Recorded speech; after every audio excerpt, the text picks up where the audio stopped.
Story 1. Throwback to when I was a 14-year-old boy. I had to travel to Australia with my parents for my uncle's wedding, and to a 14-year-old me, that sounded pretty exciting. Little did I know I would be encountering an entitled person on the plane.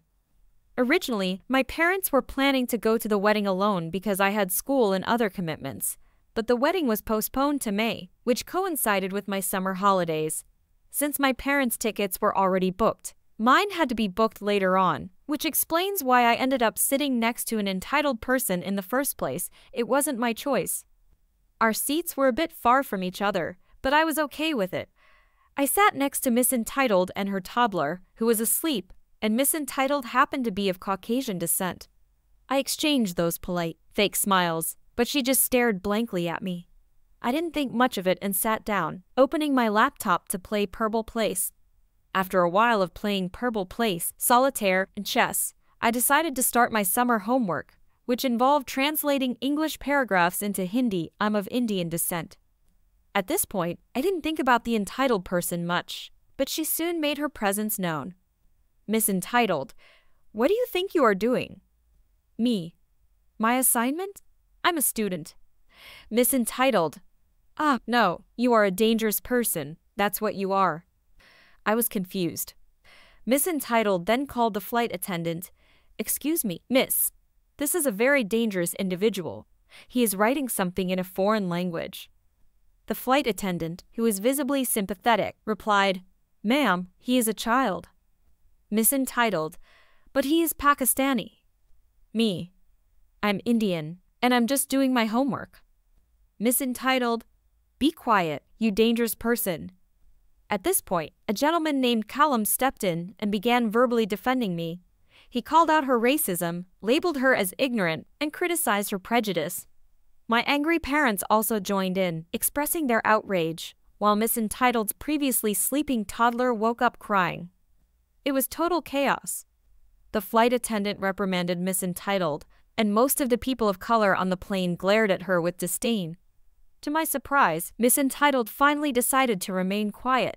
She didn't apologize to me, but the airline staff offered many apologies on her behalf. In the end, they decided to give me an upgrade so I wouldn't have to sit near Miss Entitled. I wasn't scared, just deeply disappointed in her behavior. My family and I thanked Callum, and the rest of the trip went well. Story 2. I am a 17-year-old girl living in the United States. I am also of Māori descent. I spoke the beautiful Māori language until grade school when I was taught English. I am fluent in both Māori and English, although I prefer to speak Māori because I am proud of my heritage. I have a younger sister who is just 2 years younger than me, who we will call Cora, not her real name. Important. Cora does not speak English well due to a learning disability, and my mother decided to homeschool her. Cora can only speak basic sentences such as, good morning, how are you, please, sir or ma'am, and other simple phrases. This was long before the global health crisis began. Cora and I are both fashion enthusiasts, and we like to keep up with the latest American trends, makeup, and similar things. There is a mall in our city that Cora and I visit frequently. Cora gets nervous in public because imagine being in a place full of strangers talking in a language you don't fully understand. To ease her worries, I often converse with her in Māori. On this day, I was at the mall with Cora, while our mother stayed home to tidy up. Cora and I were having a casual conversation in Māori. I didn't think much of it, just two Māori girls chatting in their native language. I was wrong. Here's our cast. Cora, my wonderful younger sister. Little boy, he is innocent in all this. Our entitled, prejudiced mother. Me, proud of my Māori heritage. Random guy, you're my hero.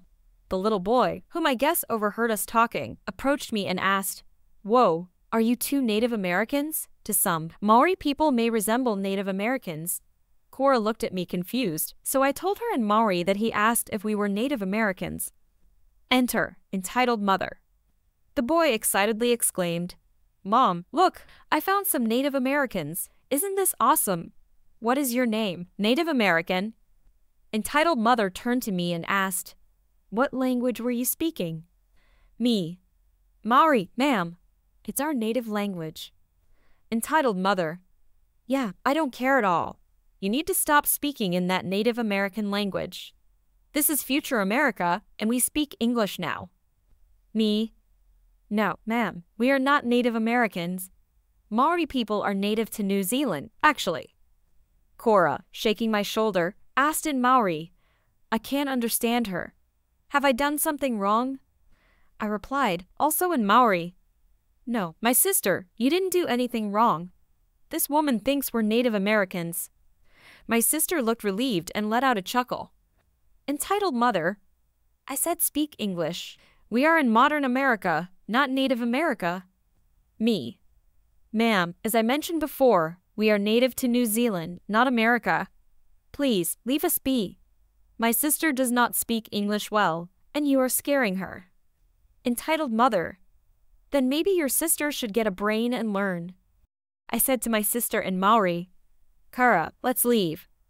This ignorant woman will only make a fool of herself. We turned to leave, but entitled mother grabbed my shoulder and yanked me around. Entitled mother. No, I demand you speak English. Just because your ancestors were here first doesn't mean you're important now. You should speak English. Me. Release me, you prejudiced woman. This is America. We may speak whatever we want. Leaning in close, she hissed. Listen here, girl, I was literally 3 months away from being a legal adult. This is America. In America, we speak English. If you don't like it, then go back to your silly little tribe. Enter, random guy. Random guy. Lady, what on earth are you doing? Entitled mother. These native Indians, I guess that's a slang term for Native Americans because I have no Indian blood in me, won't speak English. Tell them they can't speak English. This is America. Random guy. Ma'am, did you forget that Native Americans were here first? That's where they get their name. Native Americans. They are native to this land, which means we basically took their culture from them. They have the right to speak whatever language they want. Entitled mother glared at us, stomped off, and mumbled curses under her breath while dragging her embarrassed child along. I waved at the little boy as he left, and he waved back. My sister was on the verge of tears. I said in Maori, I'm fine, sister. Don't let ignorance affect your life. We had had enough and decided to check out and return home.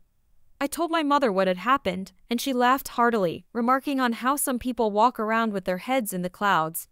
It definitely isn't as crazy as the majority of these stories, but I still thought I'd share. Thanks for reading. Story 3. My hobby used to be making quilts from vintage fabric. I would buy the fabric, usually flour and feed print sacks from the 1930s and 1940s, at flea markets and antique stores. I pieced them by hand and sewed the squares together on my old treadle sewing machine. Then, I would hand quilt the tops using vintage blankets as batting and older cotton thread. This took a lot of time, but the end results were beautiful and of heirloom quality. Besides, it was a lot of fun. One year, I made such a quilt for my husband's younger brother's birthday. He and his wife were thrilled and thanked me profusely. 2 days later, my mother-in-law walked into my house without even knocking. Her reasoning was that it was her son's house, and therefore her right to do so. I had been super busy all day and had just sat down on the living room floor to play Super Mario Kart with my boys. I was surprised to see her. She usually avoided me if my husband wasn't around. She snorted at me when she saw me on the floor and asked if this was what I did all day. Then she added that it must be nice to have so much free time. I have always worked from home. You would be surprised at how many people think that this isn't a real job. Then she dumped a bunch of fabric swatches out of a bag onto my sofa. Before I could ask her what she was doing, she started telling me that she wanted a quilt like the one I made for my brother-in-law. But she needed hers to be bigger and with the colors of the fabric swatches. Oh, and she wanted new fabric, not that old junk. She brought these swatches so I would know what to buy for her quilt. At first, I was too stunned to speak. Then I was too angry to trust myself to say anything. My 2 boys never liked this woman, and they scrambled to their feet and ran out of the room. I envied them because I was stuck facing this unpleasant woman alone. This woman had always been as awful to me as she could be. She had told my boys to their little faces that they were not her grandsons because they looked nothing like her son. She told her other grandkids this too, so we weren't singled out. She had told all of her 5 sons that she would only recognize her daughter's kids because she knew those were her grandkids. She only claimed the other grandkids as hers when she wanted to look good around other people. This woman had tried to set my husband up with other women for 5 years after we were married. This woman, who had been trying to make me miserable for the past 18 years, was so entitled that she thought I should do all this work for her, for free. So I looked through the swatches, asked for the dimensions she wanted as well as the block pattern, thought for a few moments, then told her, "Yes, I can do all that, for about $5,000. I figured that this was a large enough sum to make her go away. If not, well sure, I'll make her a quilt for that ridiculous amount. $5,000? But you just gave one to your brother-in-law. That was a birthday present. Well then, this can be my birthday present. I've never given you a birthday present. The only time I tried to, you handed it back unopened. You told me that you only accepted gifts from family or friends, and that I was neither. $5,000 up front, or no quilt." Frowning and pressing her lips together, she gathered up her fabric swatches and left. I opened the door for her and held it so she couldn't slam it. She was a slammer. As I watched her drive away, I couldn't help but think about how much fun that had been. So, for the rest of the year, my husband's other 3 brothers got quilts for their birthdays. Also, to add insult to injury, I made them out of new fabric and not that old junk, as well as in the colors and patterns my mother-in-law wanted, because I knew it would get back to her that I had done this. That unpleasant woman tried as hard as she could to guilt one of her sons into giving her their quilt. It didn't happen. Story 4. Hey everyone, I hope you're all safe at home. This isn't my story, but I read about it in our local newspaper years ago. It was quite well known at the time. An elderly doctor couple with no children came to know about a newborn baby girl who had been left in a waste dump. The baby was about to die. They took her to the hospital and then formally adopted her. Years later, the girl herself became a doctor and earned a good living. An old, poor couple came to the girl claiming to be her biological parents and demanded that she give them money because they didn't have any means to provide for themselves. The girl didn't believe them at first, but after DNA tests, it was proven that they were indeed her biological parents. How they knew that wasn't mentioned in the article. The couple kept demanding money from her, saying that as she was their daughter, it was her responsibility to look after them in their old age. When the girl asked them why they left her to die, they tried to justify their actions by saying that if they hadn't left her there, she wouldn't have so much money now. They claimed it was because of them that she had money, so they deserved some of it. They wanted money because their other children, mostly sons, either didn't earn or didn't want to take care of them. When the girl refused, they threatened to take her to court. In response, she sued them for abandonment and a few other charges. There was no follow-up article, so I don't know what happened to the girl or those pitiful individuals. Story 5. Characters. Me, an 8-year-old girl. Mom, member of a Disney mom group.